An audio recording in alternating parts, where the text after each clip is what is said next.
La pandemia de COVID-19 ha ocasionado una crisis mundial sin precedente en la educación, que debe ser asumida con seguridad y superada con diligencia. El cierre de las escuelas para evitar los contagios obligó al Ministerio de Educación a buscar formas remotas de instrucción, pero las condiciones para enfrentar este reto y garantizar la continuidad de los aprendizajes no ha sido igual para todos. El MINED está haciendo su mejor esfuerzo para garantizar la continuidad de la formación y la comunidad educativa ha tratado de adaptarse a lo extraordinario de la situación. Sin embargo, desde antes de la pandemia, no todos los estudiantes tenían el mismo acceso a las oportunidades formativas. Lo más probable es que la desigualdad de los aprendizajes que ya existe se profundice, si no se atiende adecuadamente.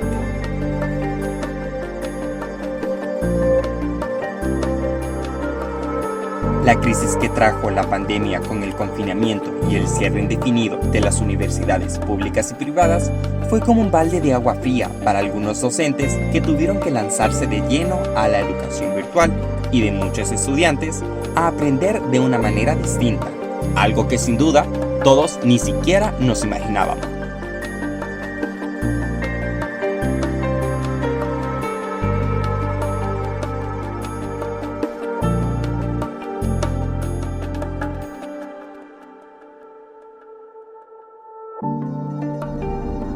Mi experiencia dando clases virtuales ha tenido momentos buenos y momentos malos. La buena ha sido que he tenido la oportunidad de formarme en esta área y aprender más acerca de esta modalidad. Al inicio los alumnos estaban bastante renuentes y creo que poco a poco han aprendido a aprovechar sus clases. La parte mala es que siento que los alumnos han entrado en una zona de confort y ya no están aportando a la dinámica de las clases. El tema es que se trata de una dinámica docente-alumnos y si uno no está aportando o está fallando, se pierde el dinamismo de la clase. Yo considero que ha sido un proceso interesante y enriquecedor en lo general.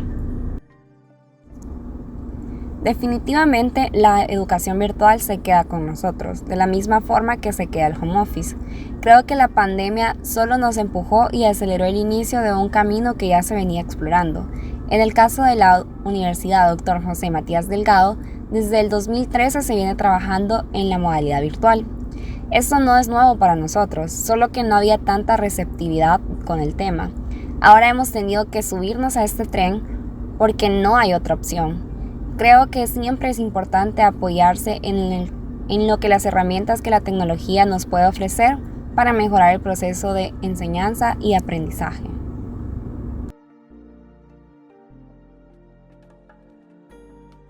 Está aquí para quedarse y no creo que vaya a cambiar pronto, pues aunque ciertamente vamos a ir poco a poco regresando a las modalidades presenciales, algún componente de todo esto va a quedar virtual.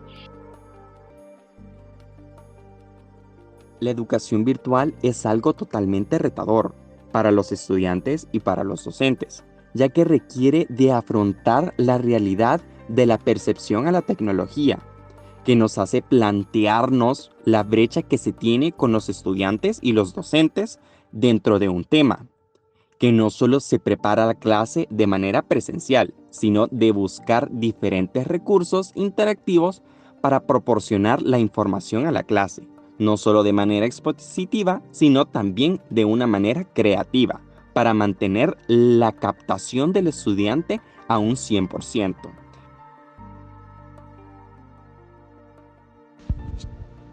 Mi experiencia recibiendo clases virtuales fue algo accidentado y poco placentero porque no estábamos acostumbrados, la verdad, a nada virtual, completamente virtual, sino que a la cotidianidad y poder resolver las dudas en el momento sin tener que estar esperando o que tuviéramos problemas técnicos. Por ejemplo, que se iba la luz. Yo tuve un parcial en el que si yo no estaba conectada y no podía exponer, pues no tenía nota y a mí se me fue la luz, entonces se me fue el internet y estaba más preocupada por estar y solventar los problemas técnicos que por lo que iba a decir o por lo que estaba aprendiendo, lo cual me pasó en varias ocasiones, como muchas personas.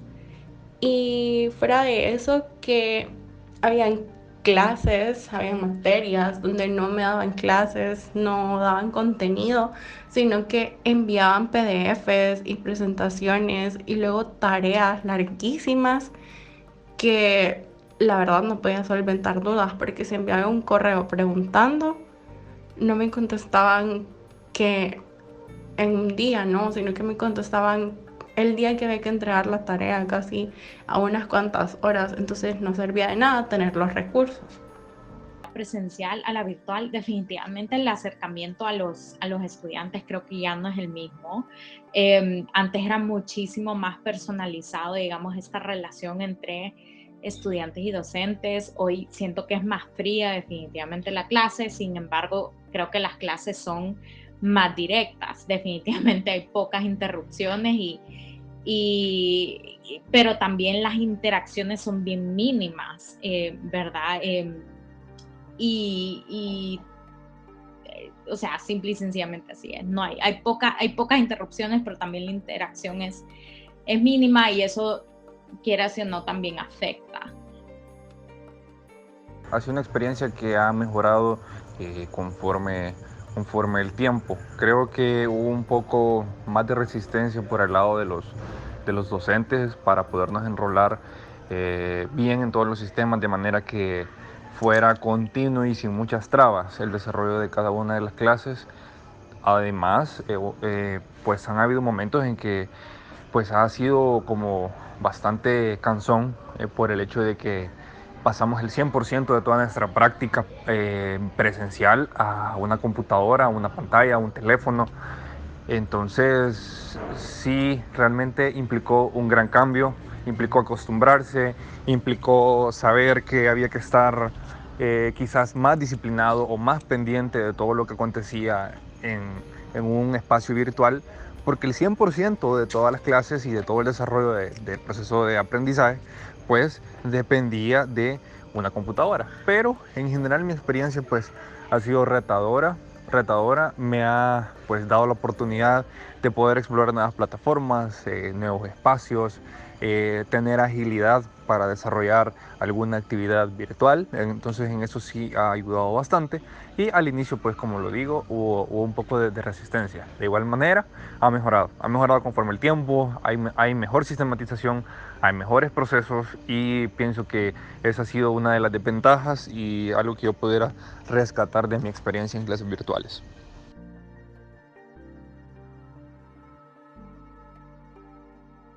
La misión del maestro es más que enseñar, es en realidad motivar al estudiante para que éste pueda desarrollarse y pueda investigar por su propia cuenta los temas específicos de la materia. Enseñar es una especificidad humana, ya que enseñar exige seguridad, competencia profesional y generosidad, donde manifiesta el profesor que no lleve en serio su formación, que no estudie, que no se esfuerce por estar a la altura de su tarea, no tiene la fuerza moral para coordinar las actividades de su clase, dejando claro que la incompetencia profesional descalifica la autoridad del maestro. Y si considero que lo virtual me ayudó a poner en práctica mis conocimientos, la verdad es que no. Me sirvió más el estar virtual para aprovechar los recursos, porque nosotros, o por lo menos en mi caso, de mi grupo, trabajamos con una persona que vive en Ahuachapán, entonces me facilitó el poder tener una reunión con esta persona las veces que fuesen necesarias para poderla agendar en línea sin necesidad de que esa persona viniera o nosotros ir hasta allá porque está lejos, o de tener algún problema de movilidad, sino que todo lo que podría haber hecho, como recolectar datos de forma presencial, lo hice de forma virtual, y no me ayudó a poner en práctica mis conocimientos, la verdad. Definitivamente esto va a depender de del método que el docente pueda utilizar, porque me he enfrentado a ambos escenarios. Un escenario donde pues estamos hablando de una clase pues bastante lineal, bastante pues sin muchas variantes.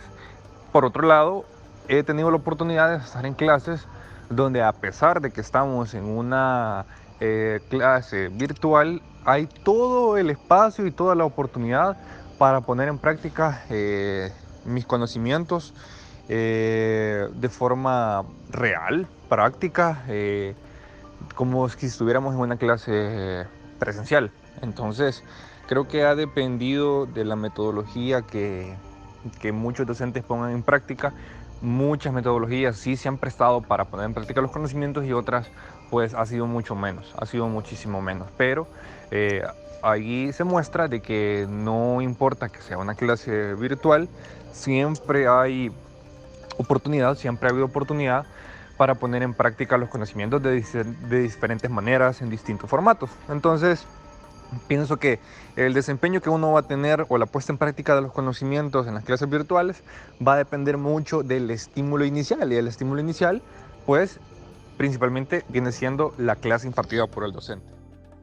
Desarrollo de un pensamiento crítico, creo que no solo depende del estudiante, sino que también depende del docente, de que también está haciendo el trabajo un docente, de poder enseñarle a sus estudiantes. La modalidad virtual, por ser una forma flexible, bueno, y va a depender mucho de cómo se aplique la modalidad virtual, pienso que da mucho más espacio para tener un aprendizaje un poco más fluido. O sea, no limitamos el aprendizaje a estar en un salón de clases, a estar en cuatro paredes. Depende de cómo se aplique la modalidad.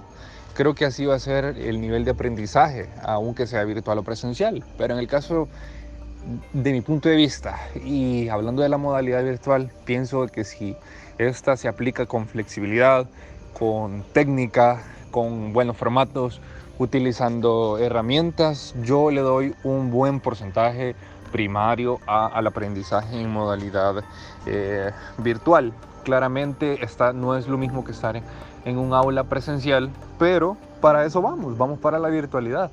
Y pienso de que cuando alguien tiene una modalidad flexible que le permite pues acomodar sus horarios, ver qué opción sale mejor, pienso que la modalidad virtual contribuye a que haya un aprendizaje más óptimo, mucho más óptimo. Se ahorra mucho dinero, se ahorra tiempo y se ahorran muchos recursos por ambas partes, docentes y alumnos. Entonces pienso que aprendo mejor en la modalidad virtual si está bien aplicada.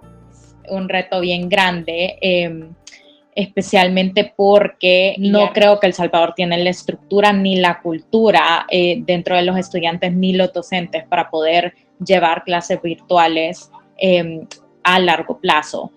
Y eso lo digo porque creo que también hay grandes retos en la infraestructura educacional física, presencial. Entonces, creo que hace falta muchísimo para llegar a eso.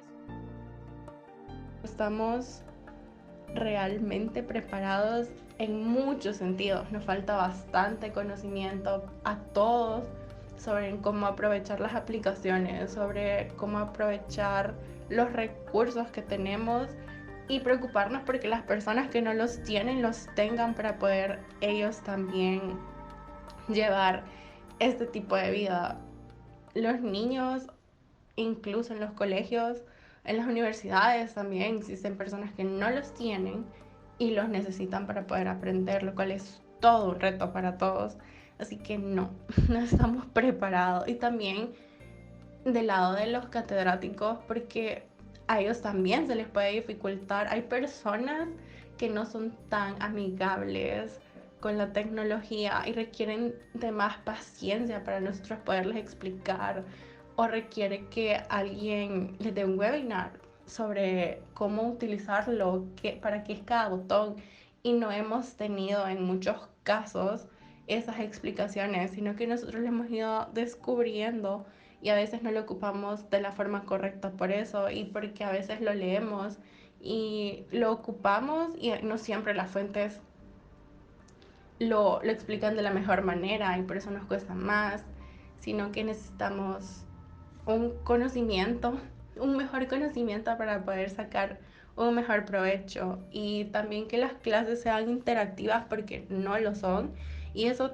también quita el interés de muchas personas porque una clase donde uno aprende le genera interés, es interactiva y son las mejores clases. Los recuerdos de mis clases y los temas que mejor he comprendido y más me han gustado han sido por eso, porque han sido interactivas, han llamado mi atención, la forma en que la dan o los videos que comparten, porque una clase no es poner una película, no, a menos que la película vaya explicada o vaya haciendo algo que esté relacionado con los temas, pero no se quede como en, veamos esta película y contesten esas preguntas, no, sino que sea un nivel de análisis mayor para las personas, algo que les deje un aprendizaje real, no solo en papel. Que todavía como país tenemos retos sumamente grandes en temas de infraestructura informática. Bien es sabido que aún nos encontramos en una brecha digital sumamente grande, no podemos tapar el sol con un dedo. Hay muchas personas, miles de estudiantes, tanto en el sector público y privado, que definitivamente tienen un acceso sumamente restringido a las tecnologías de la información. Nos hace falta un montón y la sociedad salvadoreña también tiene todavía un reto, que es darle la oportunidad y la puerta a lo virtual, a lo no tangible. Estamos amarrados muchas veces a lo presencial, pero definitivamente ese aspecto quizás cultural o social es uno de los que afecta, pero en temas de infraestructura, en temas técnicos, aún no hay la capacidad suficiente para poder llegar a todos los estudiantes. La realidad de unos no es la realidad de todos. Se puede ver fácil, se puede ver sencillo, pero muchas veces muchas personas no llegan ni a un simple acceso a Internet. Y ese simple acceso requiere que nuestro país tenga la suficiente infraestructura para poder llegar a cada uno de los hogares donde hay estudiantes que necesitan recibir sus clases de manera virtual. Es evidente que la educación ruega por una nueva reforma educativa que se cumpla enfocada a las nuevas generaciones, ya que se puede concluir que la falta de inversión ha traído consecuencias al desarrollo de esta, y es necesario comenzar a prepararse, ya que es un cambio totalmente inevitable. Así que aún falta mucho por mejorar, trabajando en crear condiciones que resuelvan el problema en conjunto, reduciendo la brecha digital, apostando por la alfabetización digital, garantizando estrategias metodológicas de e-learning para fortalecer las habilidades blandas del siglo XXI y para que todo sea un aprendizaje cooperativo que fomente el intercambio de ideas, integre aspectos cognitivos, procedimentales y actitudinales que mantengan en la realidad al mundo laboral. Todo claro, enfocado a la educación superior.